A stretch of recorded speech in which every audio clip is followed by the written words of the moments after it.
ایک مسئلہ میرے ذہن میں تھا۔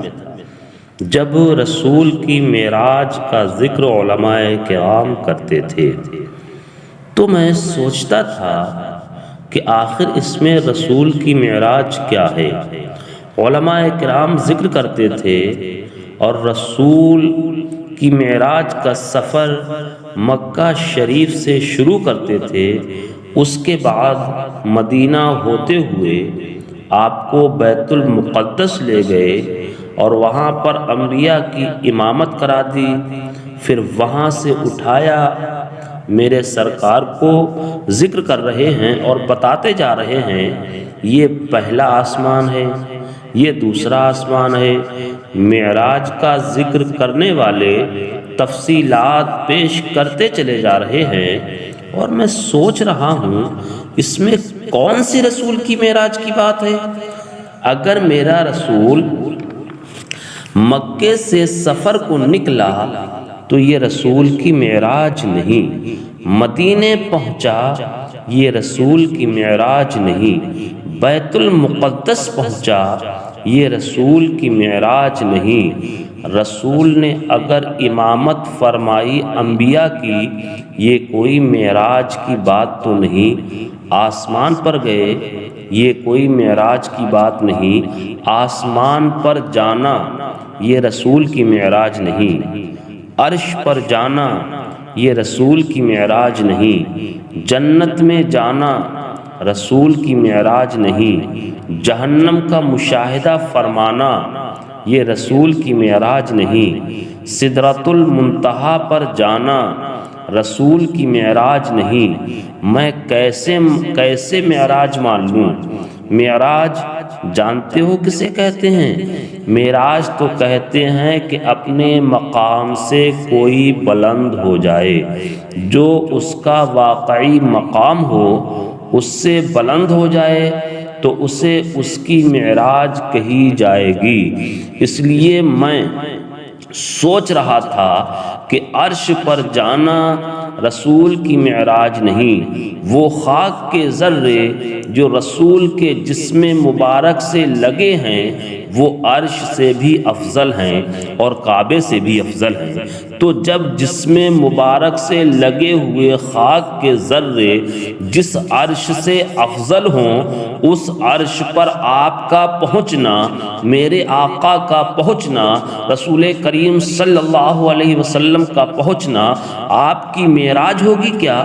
رسول کے غلام جنت میں رہیں گے تو کیا رسول جنت میں جائیں گے تو رسول کی معراج ہوگی؟ آسمان کے اوپر جو فرشتے وہ سب غلام ہیں جناب محمد الرسول اللہ صلی اللہ تعالی علیہ وسلم کہ وہاں تو غلام رہتے ہیں، یہ چلے جائیں گے تو یہ کوئی معراج کی بات ہوئی؟ یہ چلے جائیں گے تو یہ کوئی معراج کی بات ہوگی؟ میں یہی سمجھ رہا تھا نہیں، یہ رسول کی معراج نہیں۔ رسول اگر مدینے گئے تو یہ مدینے کی معراج ہے، رسول اگر بیت المقدس گئے تو بیت المقدس کی معراج ہے، رسول اگر آسمان پر گئے تو یہ آسمان کی معراج ہے، رسول اگر عرش پر گئے تو یہ عرش کی معراج ہے، رسول اگر جنت میں گئے تو یہ جنت کی معراج ہے۔ یہ معراج کی رات ہے، رسول کی معراج نہیں، کائنات کی معراج ہے، ساری دنیا کی معراج ہو رہی ہے۔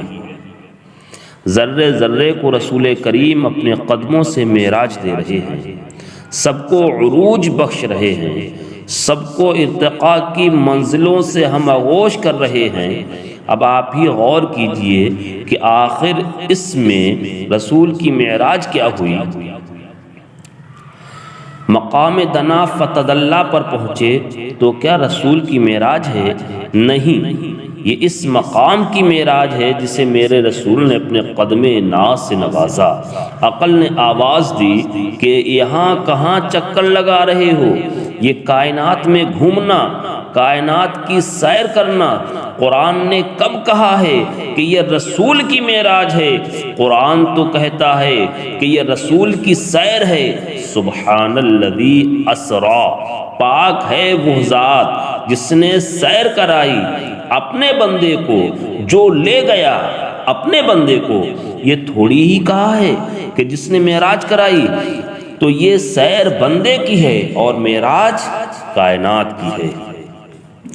اب سیر کی حقیقت بھی سمجھ لیجئے۔ سیر کہتے ہیں ٹہلنے کو، ایسا ٹہلنا جو طبیعت کو بوجھل نہ بنا دے، اسی لیے وہیں تک کا سفر سیر و تفریح کے دائرے میں آتا ہے جہاں کا جانا اور آنا آسان ہو، تھکاوٹ اور گرانی طبع کا باعث نہ ہو۔ تو اب جس کو معراج کہا جا رہا ہے وہ تو رسول کریم صلی اللہ علیہ وسلم کی ایک معمولی سیر ہے۔ تو اب رسول کی معراج کیا ہے؟